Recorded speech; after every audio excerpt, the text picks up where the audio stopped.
been a National Geographic photographer for many, many. 1998, before you were born. I've been shooting for them. Yeah, So close. I had been born, but yeah, we'll move on from that. you were young. Um, I was young, yeah, 93, so a few years before. Yeah, and Paul's been responsible for, some of National Geographic's most iconic stories. We're talking spirit bears, leopard seals, emperor penguins, narwhals, some real bangers. So go check them out if you haven't seen any of them. And he now runs a nonprofit called Sea Legacy.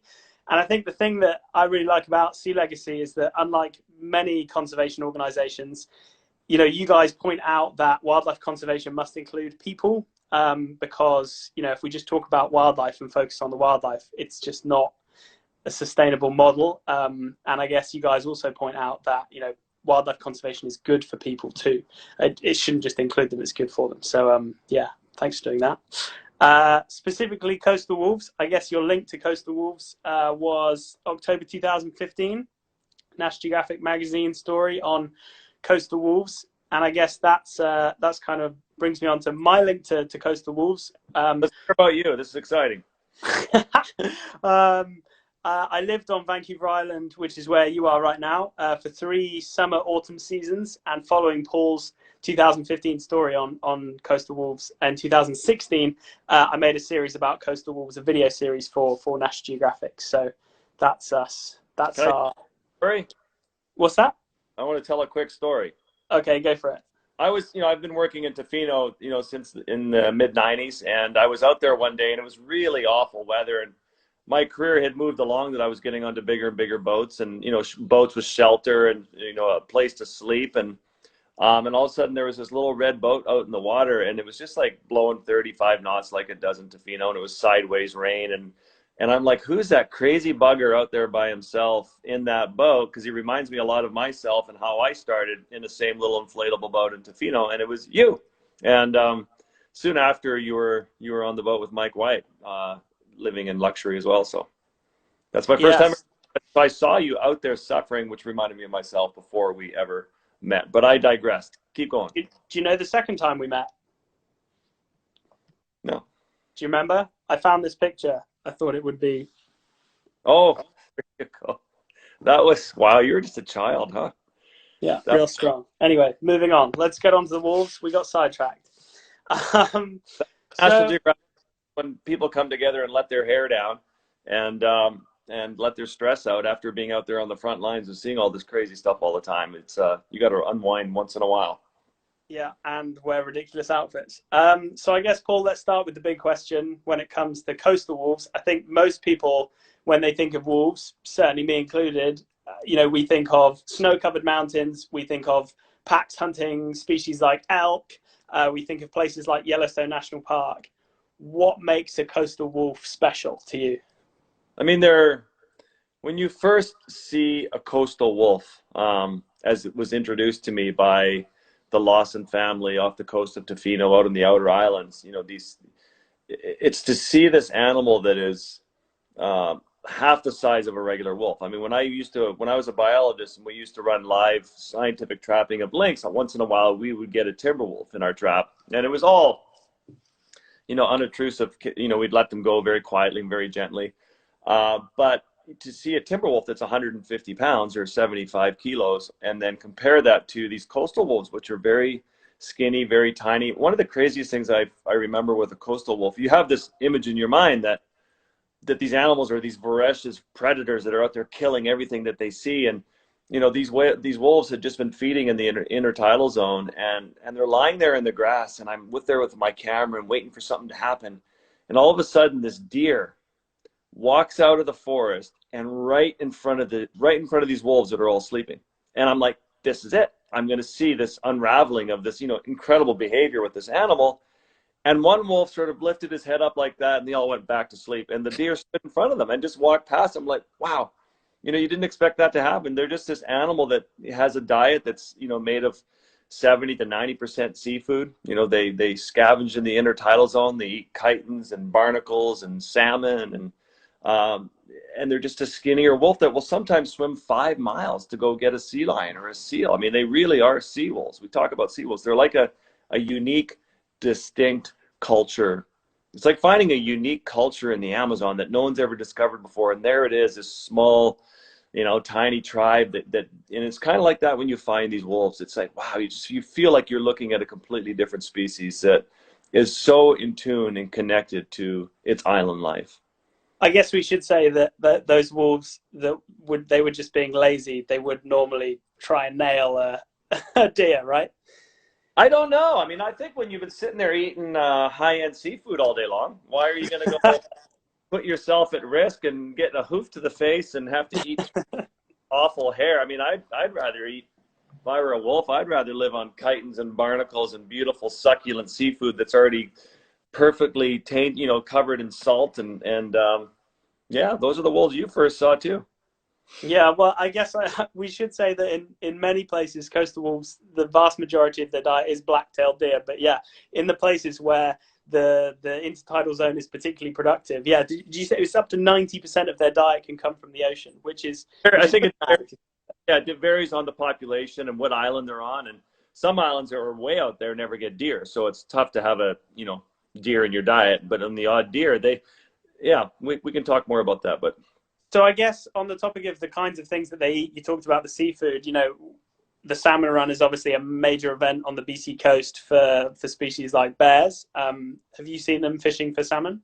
Yeah, I watched them. I sat with a pack one day for 2 weeks, and I only saw them 3 times. I could hear them howling. I could hear all the noise. I knew they had a den, and then one morning I was in my blind by 4:30 in the morning. You could just be making out some light, and the whole pack came down to the river, because when you hear a salmon, going up the riffles, it's that dinner bell of splashing, and to see the whole pack come out, and they're just whacking these 20-pound coho salmon, and the salmon are flipping over their heads. And at one point, one of the adults packed 3 big salmon into its mouth and walked off into the bush back to the den. And then you hear all the howling, and to watch the excitement in these animals hunt when the salmon are there was incredible. How do they, because I've never seen them going for salmon. How do they actually catch the fish? What's their technique?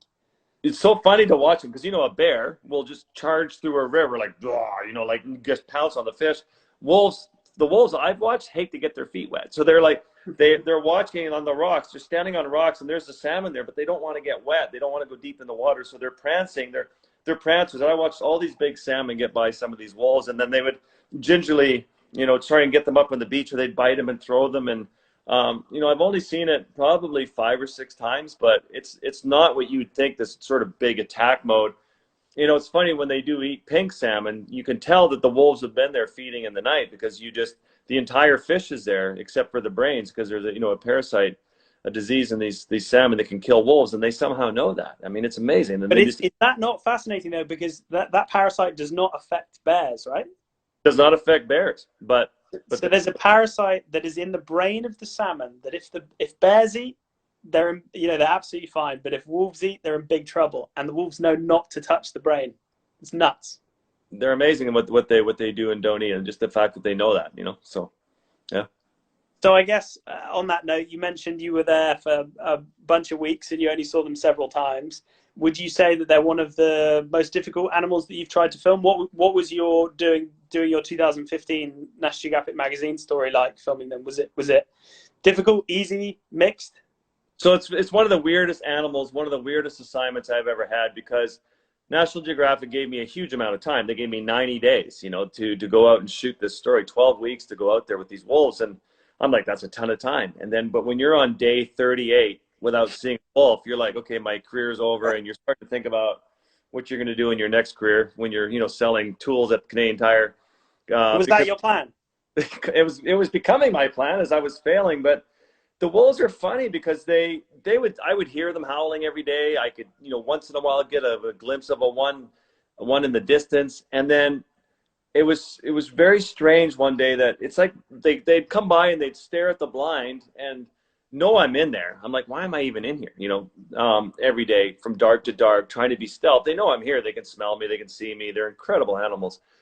But they have to accept you. So you have to just get into the game of psychology. One day on one of these outer islands, I was sitting there, and I could hear them every day howling in the distance. And it's just torture. The pack's out there playing and rolling around, and things you could film and photograph. And It's when you wish you were doing a podcast instead of a photo assignment.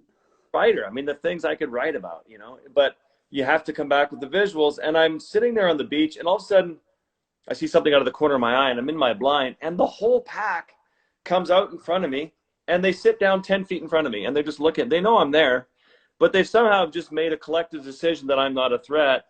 But it took weeks and weeks to get to that moment. So it was a very challenging assignment that had these sort of great lulls of nothingness, and then boom, the whole pack's right in front of you, and you can't shoot enough, you can't get enough footage, enough stills, and it's kind of like panic mode. And then they get up and they realize they're bored of you, and they leave, and then they're gone for 2 weeks again. And so it was amazing. It's amazing when a pack of wolves that are so elusive, shy, and secretive, when they let you in, it's unbelievable. And I only got let in 3 good days of shooting out of 90, you know, but it's very, very lucky. I think it's cool how you know, you talked about that switch that goes off in their heads. I was filming grey wolves on the Hudson Bay for Nat Geo last year, and we were filming a pack that takes on polar bears. They're the only pack in the world known to do that, and we'd watch them take on a polar bear, and then, you know, go, no, we're not going to go for this. It's too big. It's too healthy, or whatever. And then they turn and come over to us, and we'd be completely surrounded. They'd be 3 or 4 feet away from us, just checking us out. Not even a hint of aggression, having just, you know, gone after a polar bear. And then they're like, yeah, you're kind of interesting, but no, I'm bored of you now. And then they'll just run off. Like, the switches that go off in their brains are really interesting. That, yeah, they were not even remotely aggressive towards us, having just chased a polar bear. You know, I had one encounter when I was a biologist again, and one got caught in my lynx trap. You know, it's like a soft catch. It's gentle, and it was minus 45, and if I left him there all night, he would have frozen his paw. And it was a 150-pound massive male timber wolf. And, you know, I've grown up reading all the books that these wolves will attack you and bite you. And I realized that I was all out of my Telazol drug because I'd used it up on my lynx, and I had to get this animal out of the trap. If I left him there all night, he'd freeze his paw, and it would be devastating.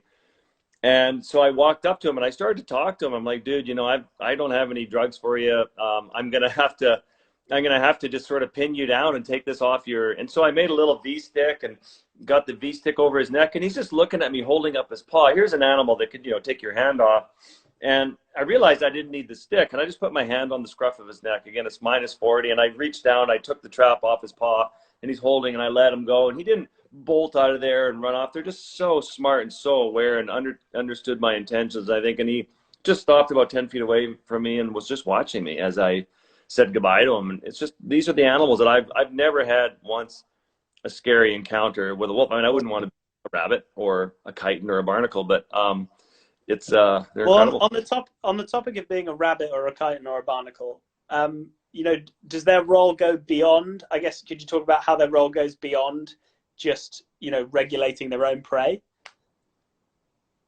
Yeah, I mean, everywhere. I mean, wolves are famous for finding balance in an ecosystem. That's what they do. They remove the old, the sick, and it's you know, it's proven time and time again. You look at Yellowstone ecosystems that are collapsing, your reintroduction of wolves, and all of a sudden it's found balance and it's thriving again. I mean, they obviously, through 4 billion years of evolution, we've arrived at a point where this animal plays a crucial role in that ecosystem. Yeah. Without I think them, that Yellowstone, you know, example is the classic one. You know, that idea of a trophic cascade that they kick off, and it's, you know, it's not just their, you know, their immediate prey, things like elk, that they're you know, regulating. You know, they found that after the wolves were introduced, the abundance and distribution of neotropic migrant birds, so birds that were spending the winter in, you know, Central and South America, were now doing better in Yellowstone as a result of the wolves, because of all the different, you know, ways that they changed the habitat. It's pretty cool. yeah, it's really cool. I mean, it's and I know we're going to get into hunting stuff in a little bit, but yeah, it's just unbelievable to find an animal that plays such a crucial role in a habitat and finding ecological balance, and sort of how vulnerable and fragile they are as well. You know, it's Well, I guess on that note, then, I think, you know, it's really easy when you see pictures of coastal wolves, you know, on the amazing, you know, temperate rainforest coast of BC, that, you could paint this idyllic picture of them, roaming in these magical places, and you hardly ever catch a glimpse of them, and when you do, it's just so special. It would be really easy to be lulled into thinking, they are, sort of untouched by us. But I was pretty shocked to read that in British Columbia, more than 1,200 wolves are killed annually for recreational purposes. That number's probably higher because there isn't mandatory recording in a lot of places. It is legal. And the recreational hunting of BC wolves really hit the headlines recently with that wolf Takaya. And I guess could you speak a little bit as to the story of the wolf Takaya and what happened to him? I mean, Takaya is an incredibly famous, male wolf that somehow at some time came off of Vancouver Island, and these are wolves that swim, and he's swimming out in off of Victoria, getting caught in the 7-knot currents that race around Race Rocks and the islands, and he ended up on an island called Discovery Island. And a lot of people took interest in this wolf. The First Nations were protecting the island, trying to give the wolf his solitude. But Takaya really, more of a timber wolf, but really took up the life of a sea wolf. Started to eat harbor seals and started to eat, life on the island. Just the footage that people like, Cheryl Alexander and other April Bents and other local filmmakers were coming back with is incredible, where this wolf would identify all these geese nests on the island, and he would never eat the eggs. He would just wait. I mean, he's so smart that he would mark the nest with urine, but then he'd watch the eggs develop and grow. Like, why would you eat an egg so early on when it's going to grow into something bigger? So it just became a real survivalist. But everyone became so, the human emotional anthropomorphic story of this wolf that's lonely, and he let out these mournful howls. And of course, wolves are designed and evolved to have mates, and eventually, after 8 years of this famous wolf Takaya, escaped its island and all of a sudden appeared in the city of Victoria, which is just not far away, a mile away. And now it's downtown Victoria, and all of a sudden, oh my God, we have a wolf amongst us humans. How can we have such a dangerous animal wandering our streets? And of course, other people were very concerned about this probably one of the most handsome, beautiful wolves I've ever seen. And so obviously what we always do, the conservation officers have to come in and deal with it. And luckily, they didn't dispatch it like they sometimes do. They captured them and moved them. Do you want to tell the story from there?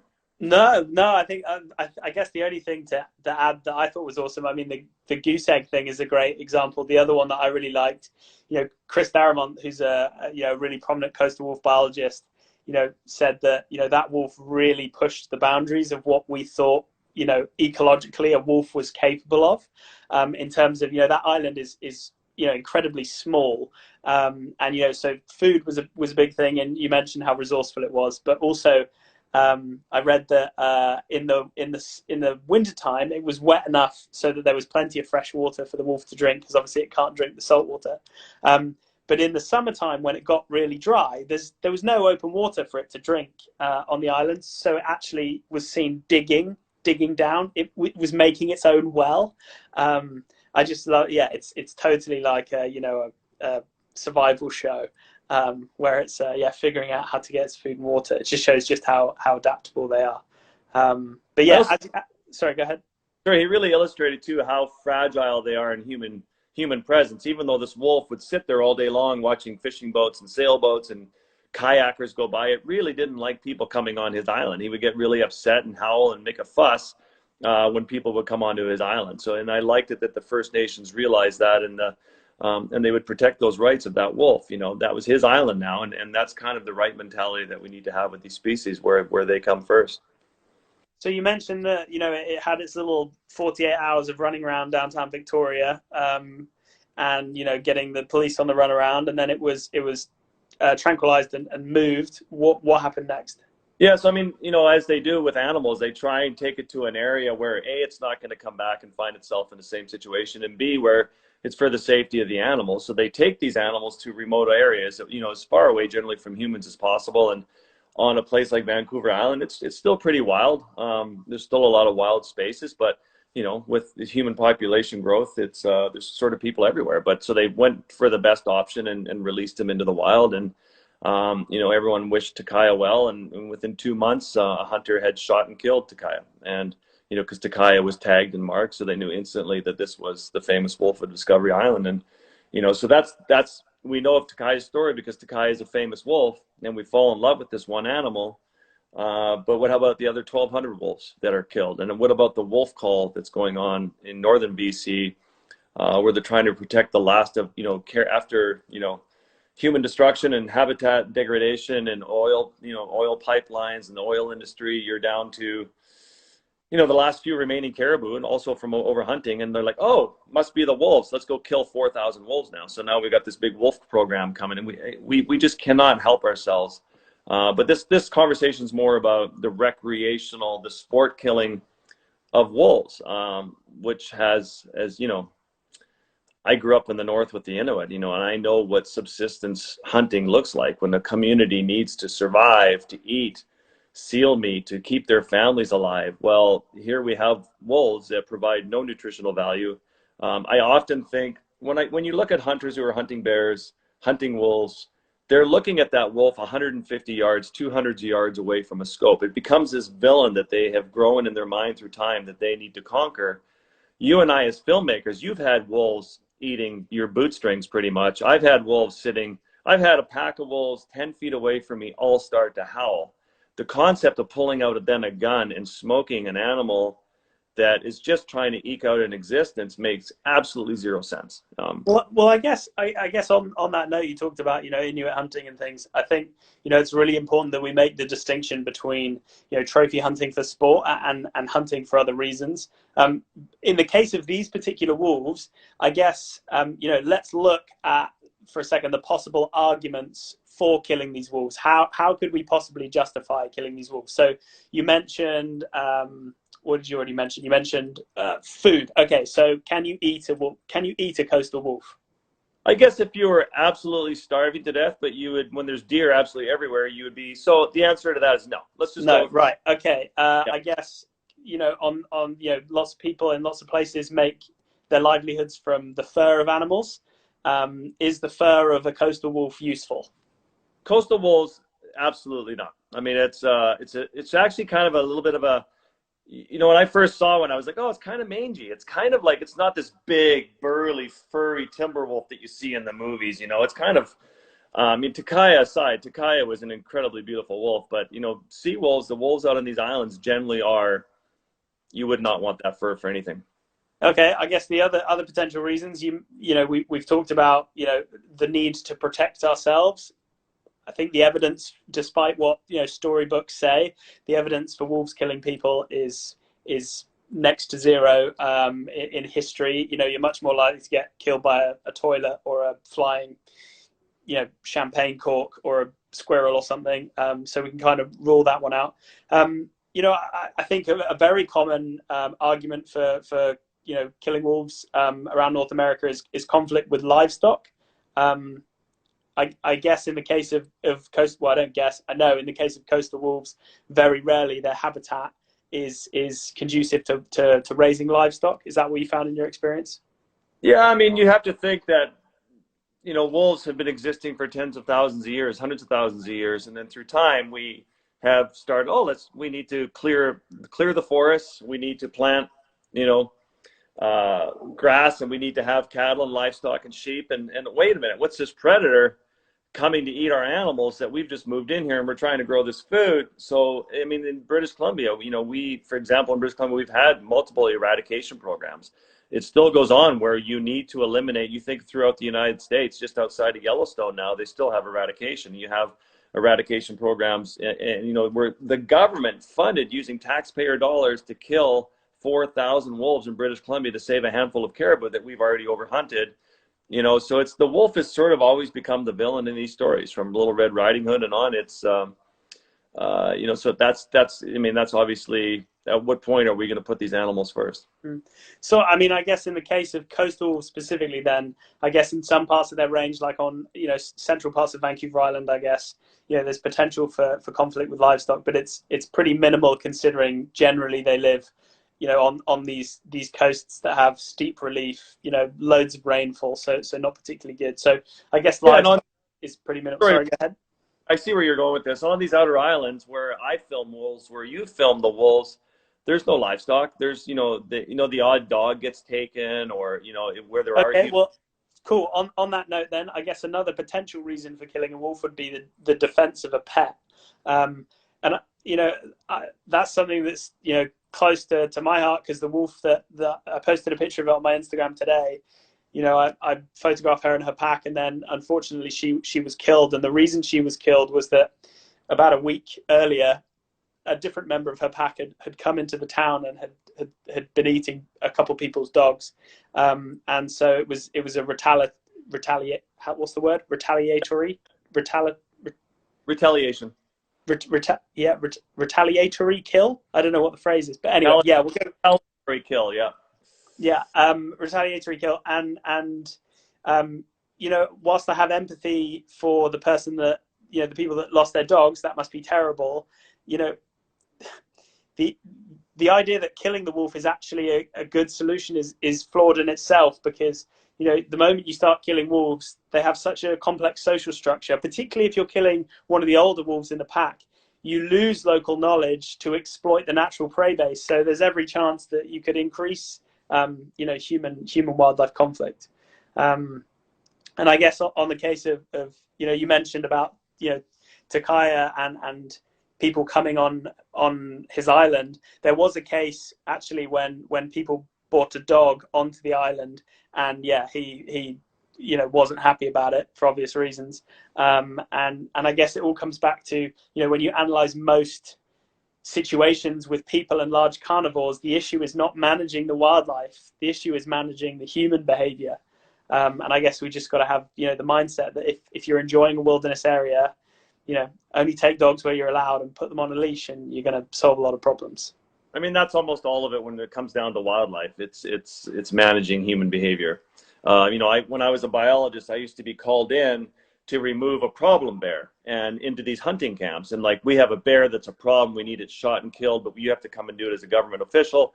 So I'd fly into this camp, and there would be caribou carcasses everywhere, meat hanging, and it was just, so you ended up finding and pressing charges, against the hunters, because their camps were such a mess. And then why should this bear lose his life over that? So, we'd dart the bear and move the bear. And unfortunately, the issue was that they were not storing their meat properly, and so there was a traffic there. Yeah, these animals are hungry, and when you smell, 50 caribou hanging in a meat room with open doors, you're going to go and check it out, Yeah. A wolf or a bear. So I guess to summarize those points then, if we're not hunting them for food, because eating a coastal wolf is not a nice thing, their fur is useless. It's unlikely that we're going to be wanting to kill them to protect our livestock due to the places that they live. This is the reason for killing them is purely sport hunting, and the vast majority of these coastal wolves that are shot each year in BC is for sport. So I guess the other reason that it then comes back to is, okay, in some places around the world it's been argued that hunting wildlife can be used as a method for funding nature conservation. What do you think about that concept with regards to the wolves? And I think you and I could easily go on an enviro rant for about 4 hours between us. But I guess what I'm keen to do is just look at other people's opinions, other people's viewpoints, because hopefully that's useful to analyze how they might think. I mean, that's an incredibly controversial conversation. If you want to get into that one, Bertie, we're going to have a really good. That's about another 7 podcasts or Zoom calls. Okay, we'll park that one. I guess super important. When people make the argument, for example, we have to go kill lions in order to save lions, or we have to kill an elephant to protect all. I mean, I think at some point, depending on where you are, the argument gets pretty stupid. And then at other places, you think about Ducks Unlimited, for example, that protect massive wetlands because they want to hunt ducks. So in that case, sure, it's unfortunate that they have to be filling the air full of lead buckshot into these ponds and wounding a whole bunch of ducks.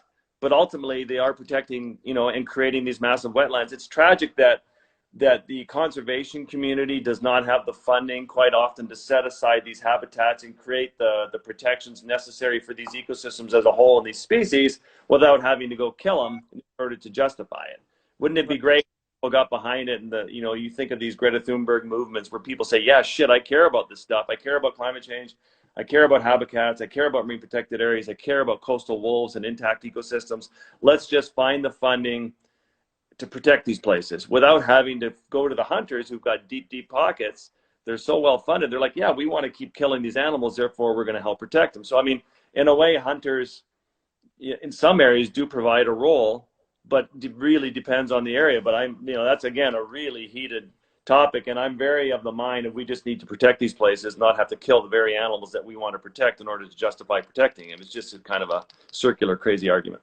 Yeah, and actually, in the on the topic of coastal wolves, before this, I did some reading and found that actually, in the case of shooting a coastal wolf, for a BC resident, you don't need it's free to hunt a coastal wolf, and for a non-resident, you need to pay $35, and then you'd need to hire a guide.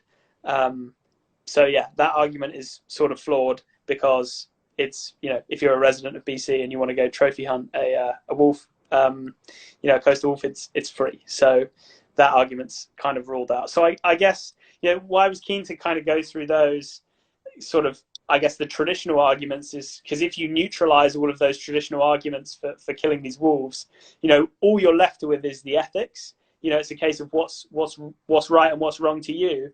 And I guess the big question is, or whether it's a question, I don't know, in my mind it's not a question, but in 2020, should we really be killing an apex predator for fun? I don't know. I'd probably go with no, personally. Yeah, sorry, Bertie. Well, yeah, exactly. A lot of people hunt because they want to exercise their rights, and so that comes down to government management. And it's funny, when my dad was in the hospital and he was passing away, right next to him was a First Nation elder from the north, and I've grown up with talking about hunting all my life, and this elder took me aside and we started talking one day about hunting and wolves and bears, and he said, hunting for my people is a privilege and not a right, and we've all lost our way in our mindset of how we perceive hunting.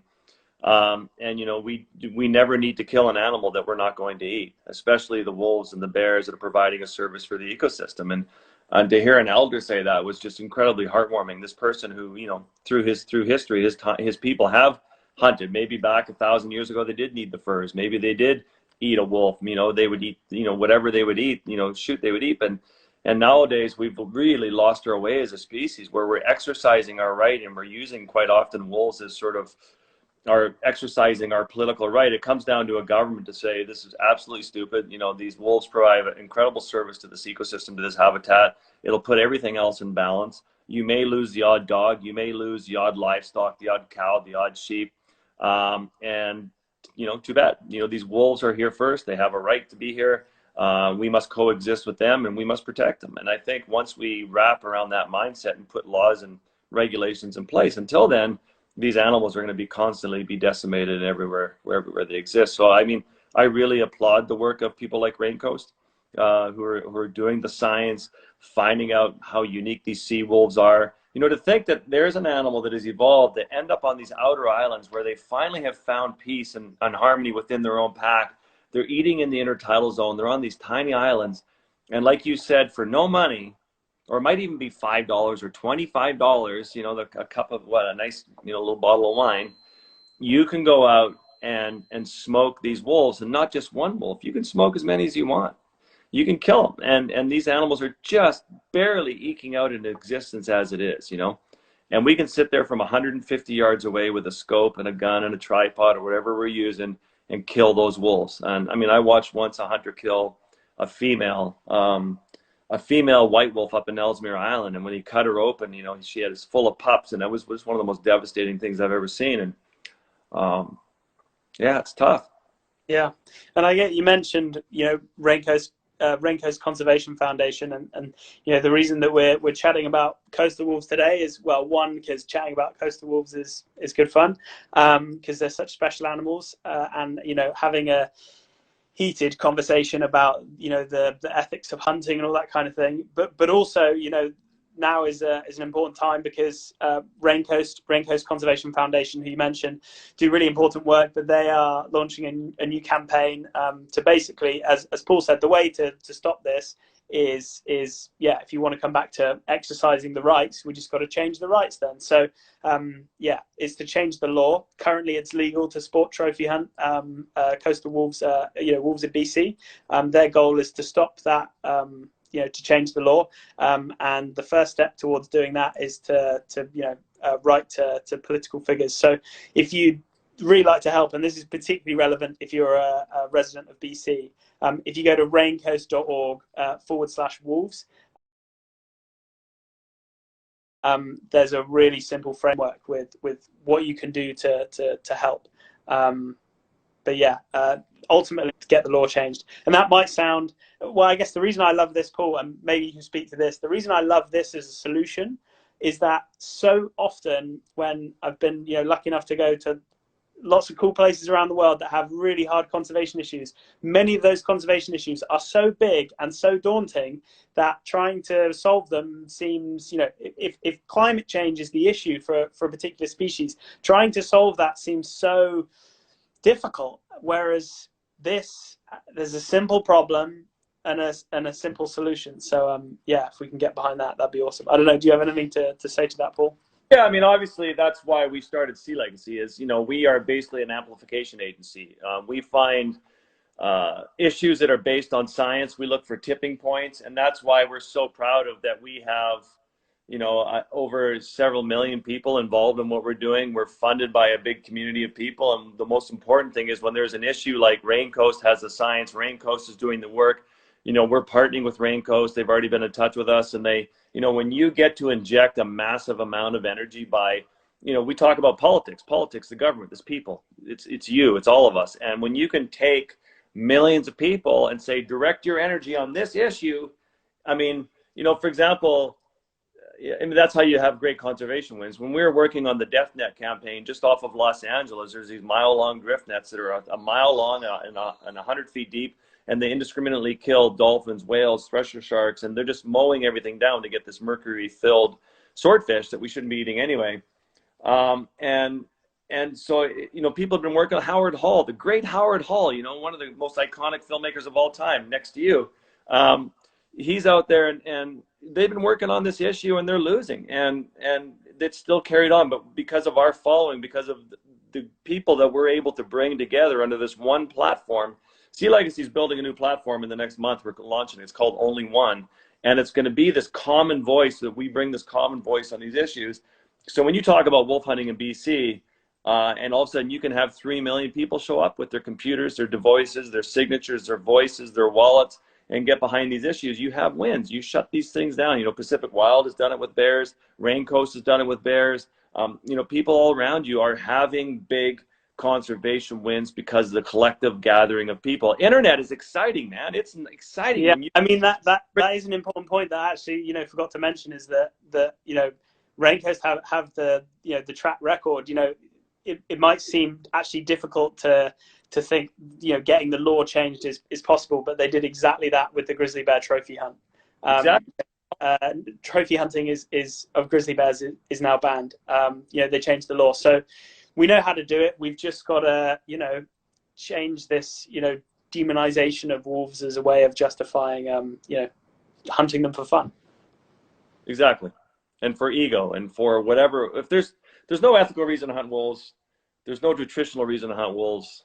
They provide a service that we're removing. It's just ignorant and wrong. And I think the government is just, lost in their archaic ways, and they're slowly coming around, but they need a nudge. And that nudge is going to come from all of you, from millions and millions of you. And we're going to see, we're just going to have one conservation win after another. Otherwise the next pandemic's coming. As the planet gets weakened, it's going to keep fighting back, and these things suck. I don't want to be pinned at home. I want to be underwater somewhere filming, and so do you. I need to see more of your amazing footage. So, yeah. Well, I mean, yeah. So to summarize, if you want to help out with this campaign, head to Raincoast's website, raincoast.org/wolves, and there's a framework with how you can help with trying to get this law changed, dude. So thanks a bunch. It's been good chatting. Yeah, thanks very much for your time. What are you up to the next few days? Testing my rebreather. I can luckily dive right out front here and just those are nice, safe diving devices. So I'm going to go work on that and just get ready when this all lifts. My boat's getting ready to launch, and we have nothing but conservation projects backed up that we need to be on the front lines of telling these stories. And what are you doing next? Yeah, yeah. Well, I guess it's a strange period of downtime for me. I'm usually away the whole year, so yeah, it's been difficult adjusting. But yeah, grateful to be in a position where it's kind of nice in a way to take a step back for a bit, because you get so lost in the nitty gritty of setting up the logistics of shoots and finding animals and how you're going to film them. Sometimes it is easy to forget, okay, let's take a step back here. How can we actually make sure that, you know, we're doing the best we can for these species that give us so many amazing encounters. Gone are the days when just filming an animal is a way to conserve it. We've shown that it's been shown that has very limited benefits. So yeah, it's trying to figure out, okay, how do we take what we're doing and take it to another level to make sure it has the impact that it needs to. Yeah, yeah, absolutely. Well, thanks for the work you're doing, Bertie, and keep crushing. You're a game changer in media and inspiring me. So thanks for everything, and let's keep having these conversations. Cool. And now we know how to do Instagram Live, and we got it to work. Oh, We do more. I have my team. I can't believe we pulled that off. Thanks for talking me through it. It's good that you're young and savvy. I like it. Cool. All right. Thanks, Paul. Have a great All right. day. Thanks very much for tuning in, everyone. Hope you have an awesome day. Awesome day as well. Yeah. Go Coastal Wolves. Everybody, some great questions. Well, half the comments have been about your eyes, Bertie, so I'll let you deal with that. All right. Have fun with them. Bye. Bye.